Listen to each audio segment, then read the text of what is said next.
Ang Katniel, isang pamanang pag-ibig sa puso ng mga Pilipino.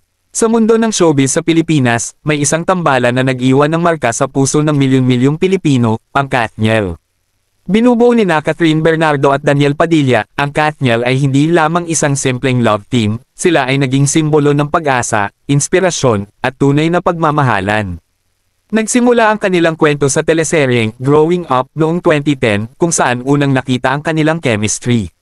Ngunit sumikat sila ng husto sa pamamagitan ng Princess and I noong 2012. Mula noon, hindi na sila mapaghiwalay.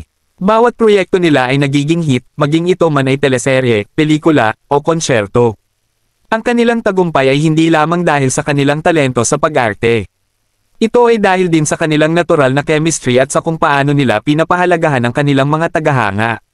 Sa bawat pagganap nila, ramdam ang kanilang dedikasyon at pagmamahal sa kanilang trabaho. Bukod pa rito, ang Katniel ay kilala rin sa kanilang pagiging mabuting ehemplo sa mga kabataan. Sila ay aktibo sa iba't ibang mga proyekto ng charity at nagtataguyod ng mga positibong pag-uugali. Sa pamamagitan ng kanilang mga gawain, ipinapakita nila na ang tagumpay ay hindi lamang tungkol sa kasikatan, kundi pati na rin sa pagtulong sa kapwa.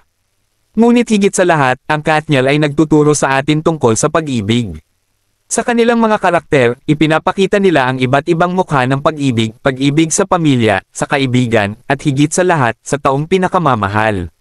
Sa kanilang tunay na buhay, ipinapakita nila na ang pag-ibig ay nangangailangan ng tiwala, respeto, at pangunawa. Sa paglipas ng panahon, ang Katniel ay patuloy na nagbibigay inspirasyon sa maraming tao. Sila ay naging bahagi na ng ating kultura at kasaysayan. At kahit anong mangyari, ang kanilang pamanang pag-ibig ay mananatili sa puso ng bawat Pilipino.